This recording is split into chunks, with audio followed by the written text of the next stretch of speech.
Hello everyone, welcome back to my YouTube channel Sumitra English Tutorials, and today we are going to discuss the fourth poem from the book Flamingo 12th class. The name of the poem is Thing of Beauty, and it is written by a very famous and romantic poet whose name is John Keats. So first of all, about the poet.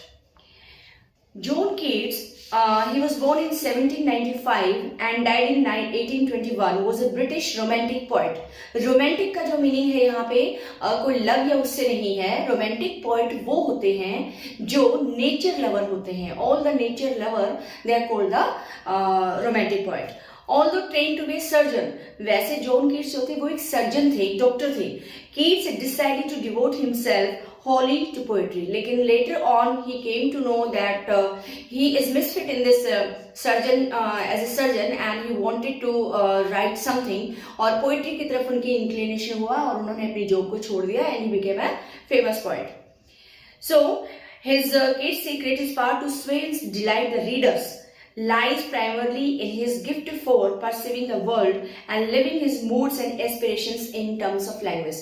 कहते हैं कि जो John Keats है उनके अंदर इतनी power है कि वो अपने रीडर को झूमने को मजबूर कर देते हैं अपनी पोएम्स के थ्रू, क्योंकि वो जो है एक वर्ल्ड को एक ऐसे गिफ्ट के तौर पे देखते हैं और जब वो नेचर के अकॉर्डिंग उनके मूड स्विंग होते हैं एंड अकॉर्डिंगली जो है वो अपनी लैंग्वेज में उस चीज को उन मूड्स को डालते हैं.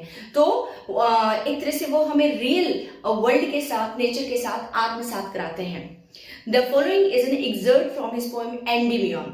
उनकी एक पोएम थी Endymion, a poetic romance. तो ये जो पोएम है A Thing of Beauty is a joy forever, जो बहुत फेमस कोटेशन की फॉर्म में भी इसको यूज किया जाता है.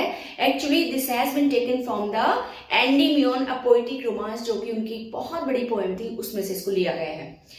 Then the poem is based on a Greek legend. एक यूनानी जो कथा है, काल्पनिक कथा, उसके ऊपर ये पोएम जो है वो बेस्ड है. और वो कथा क्या है? In this legend, in which Endymion, a beautiful young shepherd and poet who lived in Mount Latmos, यहाँ पे ये जो पोएम थी जो उन्होंने लिखी, वो एंडीमियन नाम का एक शेफर्ड, एक गडरिया था जो कि लेटमोस माउंट पे रहता था, पर्वत पे रहता था. और ये एक बहुत ही ब्यूटीफुल शेफर्ड गडरिया था और पोइट भी था, क्योंकि used to sing songs of love and nature, तो इसको पोइट बोला है. So one night he had a vision of Cynthia. अब सिंथिया कौन थी? द मून गॉडेस, मतलब मून गॉडेस थी. तो सिंथिया उसके सपने में दिखाई दी और वो इतनी ब्यूटीफुल थी कि fell in love with Cynthia. वो मून गॉडेस से उसको प्यार हो जाता है. The enchanted youth resolved to seek her out. ये एन्चेंटेड, ये मतलब उसके उसमें एंट्रैप्ड, यानी उसके प्यार में फंस के और वो सिंथिया की खोज करना शुरू कर देता है. And so wandered away through the forest and down under the sea. और शेफर्ड एंडीमियन क्या करता है? मून गॉडेस को ढूंढने के लिए, सिंथिया को ढूंढने के लिए मतलब समुद्र के बॉटम तक भी जाता है और पहाड़ों के मतलब जो है माउंटेन जो उनकी पीक्स पे भी, and everywhere in the forest, but he could not find Cynthia, क्योंकि वो फिजिकल ब्यूटी के पीछे पड़ा था. But in the seek of this जो खोज थी उसमें उसको ये एक मैसेज मिला इसको एंडीमियन को कि मैं जिस शारीरिक सुंदरता के पीछे पड़ा हूं वो तो बहुत ही शॉर्ट लिव्ड है. तो उसको एक इतना सारा उनको सिंथिया को ढूंढने में, खोज में जो उसने टाइम लगाया, ultimately came to know that he should seek for the perennial beauty which is a permanent source of joy. तो उसी के ऊपर बेस्ड लिखा है कि हम क्या करते हैं, शारीरिक सुंदरता के पीछे पड़ते हैं, मेटेरियलिस्टिक ब्यूटी के पीछे पड़ते हैं, but the real beauty it lies within our heart, within our soul, in the nature that is the creation of God. तो वो जो है एक एवरलास्टिंग मतलब हमारी सुंदरता होती है, या वो हमें एक ऐसी खुशी देती है जो कभी खत्म नहीं होती. ओके, सो इस बेसिस के ऊपर ये पोएम को लिखा है. Before reading the poem, first of all I would like to give you the word meaning, so have a glance over word meanings.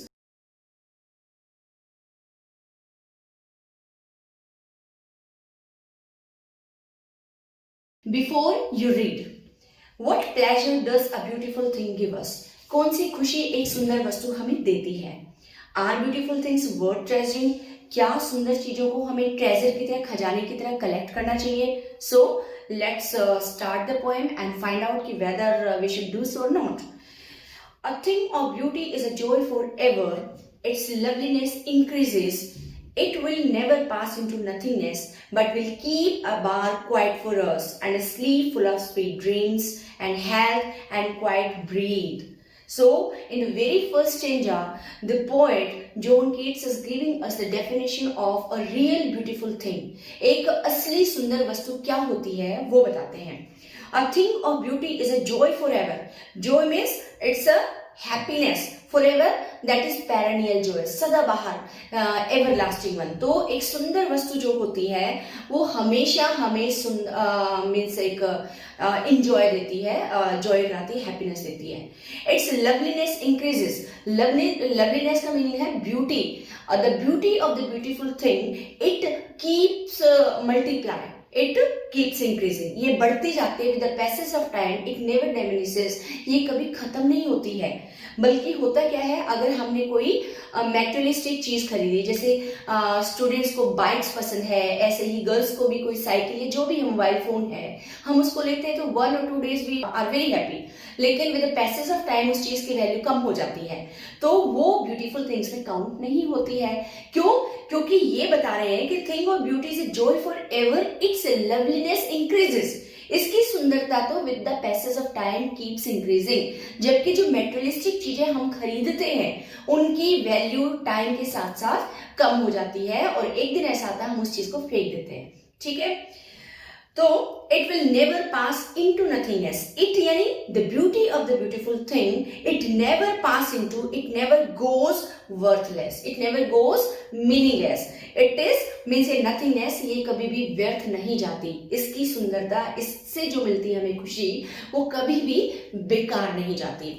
But will keep a bar quiet for us, and a sleep full of sweet dreams, and health and quiet breathe. अब क्या करते हैं, यहाँ पे वो बता रहे हैं कि क्या हमें सुंदर चीजें जो हैं, what they provide us, हमें वो क्या प्रोवाइड करती हैं.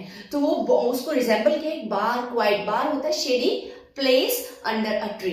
तो यहाँ पे एक इमेज क्रिएट की गई है जो डेजर्ट एरिया में, सपोज करो कि एक ट्रैवलर्स का एक पूरा बैंड जो है वो आ रहा है, और वो गर्मी में इतना ज्यादा थके हुए हैं कि उनको प्यास लगी है, they want to take rest. और ऐसे में डेजर्ट एरिया में जो बाहर एक शांति प्रिय प्लेस मिल जाता है, कहीं कहीं जहां पेड़ वगैरह मिल जाते हैं, तो उसके नीचे वो लोग रेस्ट करते हैं. तो इमेजिन वो ट्रैवलर्स इतनी थकावट, इतनी धूप में जर्नी करने के बाद when they find a bar like place, A garden like place under a shady tree, तो उनके लिए कितनी बड़ी खुशी की बात है. उन्हें कितनी खुशी मिल सकती है वो हम सिर्फ इमेजिन कर सकते हैं.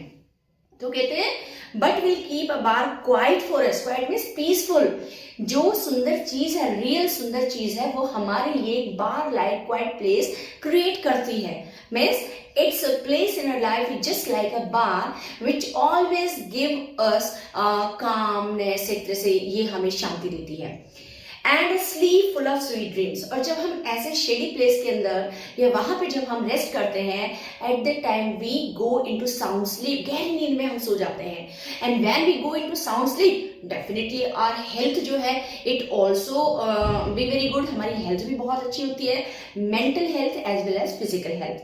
तो इसको कंपेयर किया है कि एक सुंदर चीज जो है, रियल सुंदर जो वस्तु है, वो हमें एक गार्डन, एक कुंज जैसी, बार जैसी शांति प्रदान करता है. वो हमें एक ऐसी साउंड स्लीप देती है जिसमें we can perceive sweet dreams. नहीं तो अगर हम टेंशन्स में होते हैं, बहुत ज़्यादा बिजी लाइफ के बाद जब हम सोते हैं, माइंड में अपने प्लान्स लेके सोते हैं, तो रात को हमें डरे डरे से सपने आते हैं. कभी हमारी ट्रेन छूट रही होती है, कहीं हमें लगता है एग्जाम रूम में जा रहे हैं तो हमारा पेपर ही छूट गया है. तो ये क्यों आते हैं? Because we are tensed, we are living in very means क्या कहेंगे कि ऐसे आपाधापी वाले वर्ल्ड में रहते हैं जहाँ पे रैट रेस कॉम्पिटिशन्स के पीछे पड़े रहते हैं. लेकिन when we come into the contact of beautiful thing, at the time we have the sound sleep which provides us sweet dreams and health. And because we take sound sleep, then we feel healthy and quiet breathe, or we take the breath of satisfaction. हम संतुष्टि की एक सांस लेते हैं, संतुष्टि का जीवन जीते हैं. तो these are the benefits that we can achieve from the thing of beauty.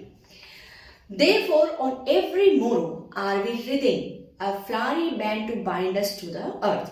अब वो बता रहे हैं कि therefore, इसीलिए, किस लिए? Because there is the existence of the beautiful things in the form of nature which has been created by God. तो उसकी वजह से every मोरो को यहाँ पे 2 मीनिंग्स निकलते हैं. मोरो का मीनिंग टुमारो भी हो सकता है और मोरो मीन्स नेक्स्ट मॉर्निंग भी हो सकता है. इसलिए क्या कह रहा है कि इसीलिए, क्योंकि संसार में ब्यूटीफुल थिंग्स है in the form of nature, तो इसीलिए हर सुबह या next morning are we reading, we find ourselves that we are weaving what, कि हम बुन रहे होते हैं फ्लारी बैंड. फ्लारी बैंड का मीनिंग यहाँ पे क्या है? फ्लारी बैंड का मीनिंग है कनेक्शन ऑफ नेचर है ये एक्चुअली, कि हम रोज अपने आप को एक फूलों की गार्लैंड, एक माला बुनते हुए पाते हैं. और इसको मैं ये भी कहूंगी, Phulari band here refers to the inspiration, motivation, because after the whole night's rest, when we get up in the morning, we again feel energized, we again feel enthusiasm एक तरह से in our body, in our mind. तो हम फिर से अपना पूरे days का काम करने के लिए रेडी हो जाते हैं. लेकिन मॉर्निंग में होता है, लेकिन as soon as the night comes, या जब भी शाम आती है, तो क्या होता है? We feel tired, we feel dull, we feel depressed. तो अगेन वी टेक रेस्ट, और उस रेस्ट के बाद जब again next day when we get up, तो अगेन वी फील इंस्पायर्ड. तो मीनिंग क्या है कि ये जो है ब्यूटीफुल थिंग है लाइफ में, वर्ल्ड में. That's why every morning we feel ourselves that we are weaving a very beautiful life which connects us to the nature. तो कहते हैं कि to bind us to the earth, और वो Phulari band हमें किससे बाइंड और लिंक करता है? अर्थ पे रहने के लिए. वो earth that is full of sorrow and suffering, but in spite of the sorrow and suffering we want to lead our life in a happy way. तो यहाँ पे मैं आपको साथ साथ जो है पोएटिक डिवाइसेस भी मैं आपको बताऊंगी. तो फर्स्ट ऑफ ऑल इसमें जो है एक band to bind, B and B, यहाँ पे क्या आया? वही एलिट्रेशन आ गया. तो नेक्स्ट है spite of despondence, of the inhuman dearth of noble natures, of the gloomy days, of all the unhealthy and over-darkened ways made for our searching. Yes, in spite of all. तो ये सब क्या है? In 4 to 5 lines में John Keats ने the negativity that is prevailing in the जो भी है over the surface of the earth has been described. कि इतने सारे दुख हैं, इतनी सफरिंग्स है, इतनी हेटेड है हम लोगों के दिलों में, इतनी नेगेटिविटी है, we feel lonely and we feel sad. लेकिन इन सब नेगेटिविटी के बावजूद भी वो बाद में बताएंगे कि हम किसकी वजह से इतना एनर्जाइज फील करते हैं. तो कहते हैं कि स्पाइट ऑफ डिस्पोंडेंस. स्पाइट का मीनिंग यहाँ पे क्या है? एक तरह से मीन्स उसको बोला है spite malice, hatred. Spite of despondence, despondence का मीनिंग क्या है? It means depressed. मतलब we feel depressed, we feel sad. और जब हम डिप्रेस्ड होते तो our heart is full of hatred, malice. हमारा जो दिल है वो स्पाइट से भर जाता है, हेटर से, नफरत से भर जाता है. और फिर क्या होता है? Of inhuman dearth of noble natures. Noble natures में भी क्या है? यहाँ पे भी एलिट्रेशन है, the repetition of consonant N and N. Okay, तो कह रही है, और इसमें ये बोला है कि इसी वजह से इनह्यूमन डर्थ, डर्थ होता है लैक ऑफ समथिंग, किसी चीज की कमी होना. इनह्यूमन जो कि ह्यूमन यानी मानवता जिसमें ना हो, तो lack due to the lack of noble qualities in us. हमारे अंदर नेक गुणों की कमी हो जाती है. जब हम डिप्रेस्ड होते हैं तो फुल ऑफ हेटर हो जाते हैं, और जब हेट होती है तो हमारी जितनी भी अच्छाइयाँ हैं उनकी बजाय नेगेटिविटी, सैडनेस और ये चीजें हमारे दिल में आ जाती हैं. और नोबल नेचर्स का मीनिंग है noble qualities like kindness, affectionate जो होना या लव है, ये जितने भी अच्छे अच्छे गुण हैं ये हमारे खत्म हो जाते हैं. तो of the inhuman dearth of noble natures of the gloomy days. Gloomy days, अब यहाँ पे ग्लूमी डेज में हम क्या बोलेंगे? ग्लूमी डेज को मैं ट्रांसफर्ड एपिथेट भी है. व्हाट? ट्रांसफर्ड एपिथेट, जहां पे along with adjective और noun is used. तो यहाँ पे gloomy is an adjective and days are noun. तो यानी sad days, हमारी लाइफ बहुत उदासीन हो जाती है. तो कहते कि ऐसे में जब हम पूरी तरह से हमारे दिल में नोबल क्वालिटीज की कमी हो जाती है, then we feel that our days, our life is very gloomy, very sad and this life is not worth living. ये लाइफ जो है जीने के लायक नहीं है, हमें ऐसा फील होता है. Of all the unhealthy and over darkened ways, और कह रहे कि ऑफ ऑल द अनहेल्दी, और उस समय हम unhealthy ways we adopt to live our life, हमारी लाइफ को जीने के लिए हम गलत रास्ते अप्लाई करते हैं एंड ओवर डार्कन वेज, और हमारे जो लाइफ है completely means over powered by the darkness, अंधकार में हमारा जीवन हो जाता है। तो मीनिंग क्या है, वो ये बताना चाहते हैं कि though there is lack of what will say noble souls on the earth, still we continue to live life with enthusiasm and with optimistic view, है ना। तो ये किस लिए है, because of the existence of the beautiful thing on the earth, क्योंकि earth के ऊपर इतनी सुंदर चीजें हैं जिनको देखकर हम इस नेगेटिविटी को भी भुलाकर कुछ क्षण के लिए फिर से जीने के लिए आगे बढ़ जाते हैं। ठीक है, तो आगे की जो लाइंस है वो हमें ये बताती हैं कि अब जो ब्यूटीफुल थिंग्स है वो हमारी लाइफ में क्या क्या बेनिफिट हमें देती है और वो कौन सी हैं। He is providing us the list of beautiful things made for us searching. तो आगे क्या बोला है, made for us searching, yes, in spite of all the negativities, all the hatred, all the feeling of taking revenge, बदला लेने की feeling जो हमारे अंदर होती है, इन सब के बावजूद भी made for our searching, we something make us that we are in search of good things। ऐसा होता है ना कि हम मतलब कई बार क्या होता है, हम अचानक से without any reason we become restless हो जाते हैं, बेचैन हो जाते हैं, जबकि घर में सब कुछ ठीक है, हमने खाना भी खाया भी है, ऑल्सो टेकन द रेस्ट, लेकिन in spite of the fact ये सब होने के बाद भी sometimes from within the heart we become restless, हम बेचैन हो जाते हैं। होता है सबके साथ ऐसा, लेकिन आफ्टर सम टाइम, 1 घंटा 2 घंटा में भी आफ्टर 4-5 आवर्स के बाद automatically the restlessness it diminishes, ये खत्म हो जाती है, and again we feel very satisfied and rejuvenate, हम फिर से बहुत ही सेटिस्फाइड फील करते हैं। ऐसा होता है और आप लोगों ने भी एक्सपीरियंस किया होगा। सपोज करो कि किसी बहुत पुराने फ्रेंड का फोन आ जाता है जिनसे हम 2-3 साल नहीं मिले, या हमारा कोई ऐसे रिलेटिव आ जाता है मे बी जिससे हम मिलना चाहते हो बट हमारे माइंड में नहीं है, तो या फिर हम कोई गाने की ऐसी मोटिवेशनल कोई म्यूजिक बाहर से आता हुआ सुन लेते हैं, तो वो ऑटोमेटिकली हमारे जितनी ऑटोमेटिकली वो रेस्टलेसनेस क्रिएट हुई थी, उतना ही ऑटोमेटिकली हमारी वो बेचैनी खत्म भी हो जाती है। तो ये इसको बोलते हैं द वॉइस ऑफ सोल, हमारी आत्मा की आवाज, क्योंकि जो हमारी सोल है it needs to be in contact of beautiful things, and हम बॉडीली और फिजिकली, और हम रहते क्या है मैटेरियलिस्टिक वर्ल्ड में, तो जैसे बॉडी को हमारे खाने की भूख होती है, इन द सिमिलर वे हमारा जो इंटरनल, जो एक तरह से इंटरनल जो सोल है, जो आत्मा है, it wants to be connected to the beautiful things, the things that provide us eternal joy, the delight। तो वो इसीलिए वो ऐसा होता है कि समटाइम्स हम बेचैन होते हैं, अचानक से वो ठीक हो जाता है, मीन्स वो हमारी सोल की नीड थी। ठीक है, तो कह रहे कि मेड फॉर आवर सर्चिंग, हमें लगता है कि हम किसी चीज की खोज में हैं, तो वो किस चीज की खोज में होते हैं जब बेचैन होते हैं, मीन्स कोई वो चीज जो हमें सूदिंग एक तरह से इम्पैक्ट हमारी लाइफ को दे, तो वो चीज के लिए some shape of beautiful moves away the pall from our dark spirits। और उसके बाद बताते हैं कि some shape of, यहाँ पे शेप की बात की है, मीन्स इस वर्ल्ड में, यूनिवर्स में ऐसा नहीं है कि ब्यूटीफुल थिंग्स जो है वो मीन्स कॉन्क्रीट फॉर्म में नहीं है, उसकी शेप भी है, सॉलिड भी है। तो ऐसे हमारे अर्थ के ऊपर भगवान ने इतनी प्यारी प्यारी चीजें बनाई है, इतना बढ़िया क्रिएशन है कि उसको हम शेप में भी देख सकते हैं। सम शेप में भी एलिट्रेशन है, the consonant sound s s, और beauty moves away the pall, pall होता है कवरिंग, मतलब एक तरह से कवरिंग ऑफ समथिंग डार्कनेस। तो कुछ सुंदर आकार वाली चीजें हमारे डार्क स्पिरिट से, हमारे बुझे हुए दिलों से, हमारे डिप्रेस्ड माइंड से उस अंधकार को हटा देते हैं।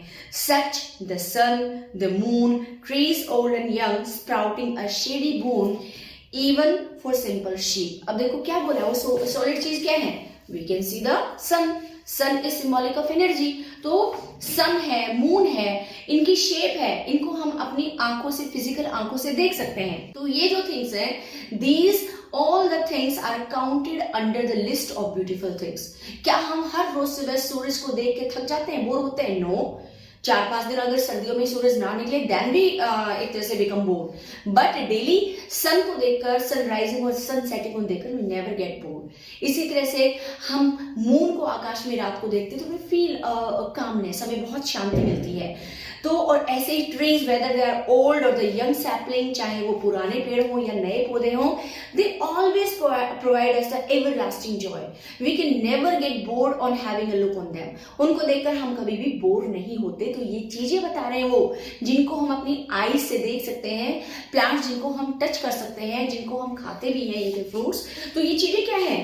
Trees old and young, sprouting a shady boom, sprouting shady, again alliteration is there, sprouting means creating। ये जितनी भी चीजें इन्होंने बोली हैं, सन है, मून है, ट्रीज है, और भी आगे चीजें बोली है, ये क्रिएट करती है हमारे लिए अ शेडी बून। बून का मतलब यहाँ पे ब्लेसिंग्स या शेल्टर, ये एक ठंडी छांव, एक ठंडा आश्रय हमारे लिए बनाती हैं फॉर सिंपल शीप। अब यहाँ पे शीप, भेड़ का क्यों नाम लिया है? कि जो भेड़ जो है वो इतना मतलब in front of us human beings it is not so valuable, but still God has made very beautiful and blessed shelter even for the sheep. भेड़ों के लिए भी, एनिमल्स के लिए भी उन्होंने वो नेचुरल सराउंडिंग्स में ऐसी जगह बनाई है जहां पे वो लोग भी एंजॉय कर सकते हैं, they can also feel happy. और यहाँ पे शीप जो है वो एक और चीज को रेफर करता है, actually it refers to Jesus Christ, because Jesus Christ is the shepherd who just what you will say कि take care of all the sheep which are the human souls. ठीक है, जैसे हम हिंदू धर्म में क्या करते हैं, हमारे भगवान कृष्णा गायों के पालक हैं। गायों का मीनिंग क्या है? हमारी अर्थ के ऊपर जितने भी सॉल्स आत्माएं हम लोग हैं, means it takes care of us. In the same way John cares because he is a Christian. तो क्रिश्चियन धर्म में क्या है, जीसस क्राइस्ट जो है वो एज ए शेफर्ड मानते हैं। जैसे ग्वाला है कृष्ण भगवान, इन the same way Jesus Christ जो है वो क्या है? शेफर्ड है, गडरिया है। और गडरिया क्या हाँकता है? वो शीप, भेड़ों को। भेड़ यहाँ पे सिंबल है ह्यूमन बीइंग्स, हमारी आत्माओं का। तो इसलिए शीप बोला है कि God has created so many beautiful things, so many beautiful places to live in for us who are just like the sheep, and he is the shepherd। भगवान एक गडरिये की तरह हमारी देखभाल करता है। क्लियर? कितनी ब्यूटीफुल लाइन्स हैं। Such are daffodils with a green world they live in. They refers to daffodils which are very beautiful flowers. आगे बोला है जैसे सन है, मून है, ट्री है, इसी तरह से daffodils के flowers भी हैं जो कहाँ खिलते हैं? They live in, they grow in the green world. In the green world refers to forest. जो forest में उगते हैं वो daffodils के फूल जो है, नरगिस के फूल जो है, they are also the source of providing eternal happiness to the beholder, to the onlookers। ठीक है? And clear rills that for themselves a cooling covert made। अब यहाँ पे cooling covert जो है C and C consonant sound is created। तो यहाँ पे एक तो alliteration हो गया, और एक इसमें जो cooling covert है उसको हम imagery भी बोलेंगे। Means it also creates a mental picture in our mind when we read these lines। And clear rills जो है this is also imagery, ये भी एक mental picture clear करते हैं, symbolic है कई चीजों के। तो कह रहे कि clear rills, इसी तरह से जो clear rills होता है small rivers during the rainy season, बहुत सारी छोटी छोटी जो है वो मीन्स पानी की जो नालियां है वो बहनी शुरू हो जाती हैं। क्लियर मीन्स उनके अंदर इतना फ्रेश एंड क्लियर वाटर होता है कि even we can see the bottom of the rill. तो कहते हैं कि ये क्या है कि क्लियर रिल्स क्या है? इट प्रोवाइड्स फ्रेशनेस, है ना, हमें ताजगी एक तरह से प्रोवाइड करती है। And it also provides cooling effect, हमें कूलिंग इफेक्ट देता है। तो क्लियर रिल्स जो है वो उस चीज का है। Even in the hot season, आगे लिखा है अगेंस्ट द हॉट सीजन। तो कह रहे कि इन क्लियर रिल्स ने दैट फॉर देमसेल्व्स, खुद ही अपने आप एक कूलिंग कोवर्ट, कूलिंग कोवर्ट होता है शेल्टर, एक मीन्स शेल्टर वो बना लेते हैं अपने किनारे पे और against the hot season. And if we sit on the bank of such clear rills at the time under the bushy जो झाड़ियां हैं उनके पास when we sit, तो even in the hot season we feel very calm and we feel very means soothing, एक तरह से हमारा वो इफेक्ट उसमें आता है। तो इस तरह से क्लियर रिल जो है they also come under the thing of beauty. The mid-forest brake rich with a sprinkling of fair musk rose blooms. Musk rose जो है वो बोला है जो जंगली गुलाब के फूल होते हैं that grow themselves. कहाँ पे? Rich with, वो यानी the mid-forest brake, in the middle of the forest, in the middle of the rich greenery where the fair यानी beautiful musk rose blooms खिलते हैं. तो ऐसा लगता है कि वो जो फ्लावर्स हैं they are also counted in the things of beauty, because ऐसा लगता है स्प्रिंकलिंग, मानो किसी ने हाथों में सितारे लेके उनको स्प्रिंकल कर दिया, छिड़क दिया हो. Means in such A design they grow in the middle of the forest, और वो इतना सुंदर एक तरह से सीनरी क्रिएट करते हैं that we never get bored on having a look on them. Next is and such too is the grandeur of the tombs. अब आगे आया है कि इसी तरह से सच the examples that have been given by John Keats till now in the whole poem in a similar way which things are beautiful in the life of human being. हम जो human beings है, ठीक है, बार बार उन्होंने बोला कि ये जो नेचर है, जो ग्रीनरी है, जितनी भी नेचुरल चीजें हैं, पेड़ पौधे, डैफोडिल्स के जितने भी फ्लावर्स हैं, मस्क रोज हैं, क्लियर रिल्स हैं, पहाड़ हैं, मून है, सन है, ट्रीज है, ये सब क्या है? ये नेचुरल थिंग्स हैं. और ऑल द नेचुरल थिंग्स वो सारी ब्यूटीफुल थिंग्स में आती हैं क्योंकि इनकी सुंदरता कभी भी खत्म नहीं होती है.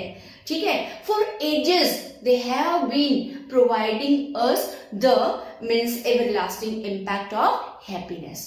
लेकिन ऐसी कौन से हम लोग ऐसा क्या काम करें जिसको थिंग ऑफ ब्यूटी में काउंट किया जाए, तो उसकी बात हो रही है यहाँ पे. तो कह रही कि अन सच, और इसी प्रकार से likewise Two is the grandeur of the domes. Grandeur here refers to the gifts that would be provided to the persons who will die. कब?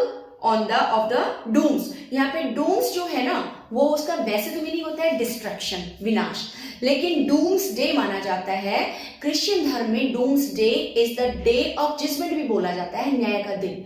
तो हमारे हिंदू धर्म में तो हम ये मानते हैं कि हमें according to our karma we get hell और हेवन, नरक और स्वर्ग हमें मिल जाते हैं. उसी के साथ साथ जो पर्सन जाता है भाई वो स्वर्ग में गया, हम ये बोलते हैं कि इंडिविजुअली हमारा भगवान जो है चीजों को पेंडिंग नहीं रखता है वो. लेकिन क्रिश्चियन धर्म में माना जाता है कि मतलब when the whole universe will, universe का मीन क्या है? Whole human beings when they die, जब वो मर जाएंगे तो एक दिन प्रलयकारी दिन आएगा जिसको बोलते हैं डूम्स डे या फिर डे ऑफ जजमेंट. कि उस दिन भगवान क्या करेगा? अपना बही खाता निकालेगा और जितने भी सोल्स हैं इस पृथ्वी के ऊपर जो जिंदा रह के बाद में जो काम करके गए उनका कर्मा देखेगा और अकॉर्डिंगली उनको पनिशमेंट या उनको रिवॉर्ड देगा.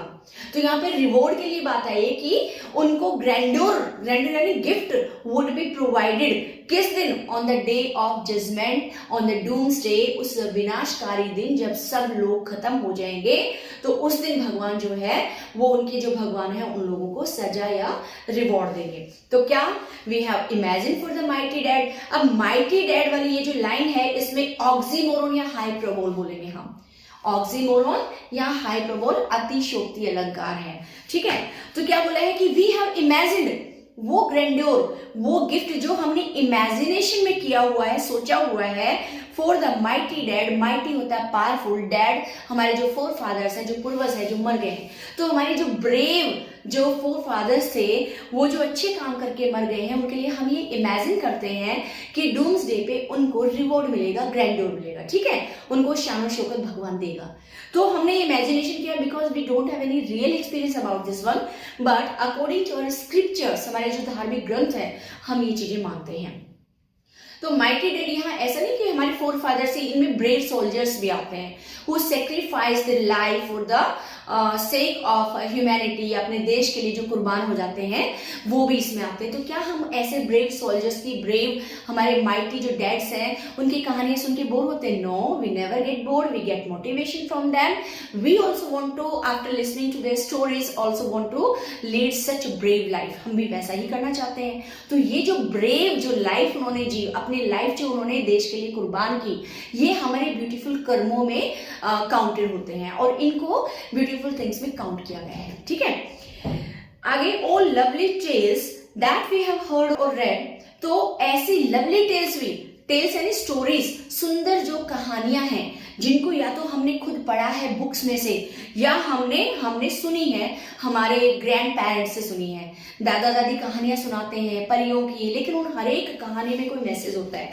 और यहाँ पे एक गुड और रिच लिटरेचर की बात की है कि even the stories that are publish in the books और that are told to us by our grand parents, they are also counted in the beautiful things, क्योंकि हम उनसे भी इंस्पिरेशन लेते हैं। An endless fountain of immortal drink pouring unto us from the heavens brink. Brink का meaning वैसे होता है किनारा, बट यहाँ पे पॉइंट ऑफ ऑनसेट, शुरुआत का जो पॉइंट होता है। तो कह रहे कि ये जो लवली टेल्स है या जो भी हमारे गुड डीड्स है जो हम करते हैं या जो ब्यूटीफुल थिंग्स जो होती हैं उनको एक तरह से रिजेंबल किया है किसे, endless fountain of immortal drink, nectar जिसको बोलते हैं, NECTOR। नेक्टर होता है मीन्स अमृत, जो माना जाता है कि drinkable for God and goddesses, कि वो लोग इसको अमृत का पान करते हैं। तो कह रहे कि एंडलेस फाउंटेन, एक कभी ना खत्म होने वाले झरने की तरह से ब्यूटीफुल थिंग्स हमें अमृत प्रोवाइड करती हैं। pouring unto us, pouring means when we listen to the stories of brave soldiers from anybody, तो ऐसा लगता है वो कानों में ना जैसे ऊपर हेवन से एक अमृत के समान वो हमारे कानों में वो अमृत घुल रहा है, हम उसको एंजॉय कर रहे हैं। और वो अमृत कहाँ से आ रहा है, स्वर्ग के किनारे से। तो मीनिंग क्या है यहाँ पे, endless fountain of immortal drink, it refers to the deeds of great men and women that make us to lead our life and that make us motivate, जो हमें मोटिवेट करते हैं, and we also want to live life just like them. तो this was all in this point. तो इसका message actually क्या है कि जो आज के जो लाइफ में gaining and collecting all the materialistic objects, they are not the beautiful things, they cannot be counted under the beautiful things which give us everlasting joy. Endless Joy नहीं मिलता है उनसे। तो उन चीजों के पीछे भागने की बजाय we should listen to the voice of our conscious, we should do something good to others and we must also learn lessons from the nature, only then we can be happy, otherwise we will live life full of frustration and then ultimately we die, repent करते हुए, पश्चाताप करते हुए हम मर जाएंगे। Now come to the exercise. List the things of beauty mention in the poem.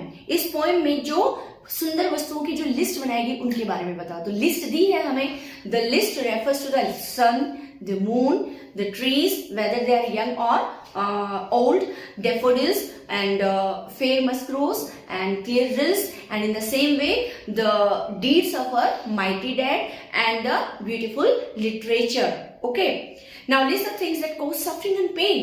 उन चीजों की लिस्ट बनाओ जो हमें सफरिंग देती है और हमें पेन देती है। तो उसमें हमें कितना अच्छा सा बताया, इसमें लिस्ट बताई है कि डिप्रेशन, हेटर्ड, जेलस, है ना, और द फीलिंग ऑफ रिवेंज, ये सारी लिस्ट जो है ये हमें सफरिंग और पेन देती है। Third question is what is the line therefore are we reading a flowery band to bind us to और suggest to you.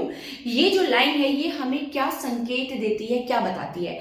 Actually therefore are we reading a flowery band to bind us to earth means that every morning when we get up in the morning we feel inspired to have a look on the rising sun, to listen to the chirping birds, to listen to the beautiful and fresh voices coming from the nature. तो at that time we feel connected with the nature और हमें ऐसा लगता है all these things as if we are weaving a beautiful flower which link us to this earth which is full of pain and suffering. Come to the next question. What makes a human beings love life in spite of troubles and sufferings? हमारी life इतनी troubles और suffering से भरी हुई है, उसके बावजूद भी ऐसी क्या चीज है जो हमारे जीवन को जीने के योग्य बनाती है। We don't want to die, we want to live a long life. So that is obviously the same. The answer is the title of the poem itself, a thing of beauty. Next is why is grandeur associated with the mighty dead? जो हमारे mighty dead है, जो हमारे brave soldiers हैं या पूर्वज हैं, उनके साथ grandeur गिफ्ट को लिंक क्यों किया है? Because they have done good deeds, they were noble humans, they laid their life for the others, एक तरह से दूसरों के लिए अपने लाइफ को सेक्रीफाइस किया। That's why they are entitled to get the grandeur on the doomsday. That's why it is connected or associated with the mighty dead. Now come to the next question. Do we experience things of beauty only for short moments? or do they make a lasting impression on us? क्या beautiful things का experience हमें कुछ short moments के लिए होता है या फिर लास्टिंग कभी ना खत्म होने वाला प्रभाव पड़ता है? तो we would say after reading this poem we have known very clearly that no, they make a lasting impression on us, because in the beginning of the poem, the definition, it says a thing of beauty is a joy forever, its loveliness increases, it will never pass into nothingness. Now the last question, what image does the poet use to describe the beautiful bounty of the earth?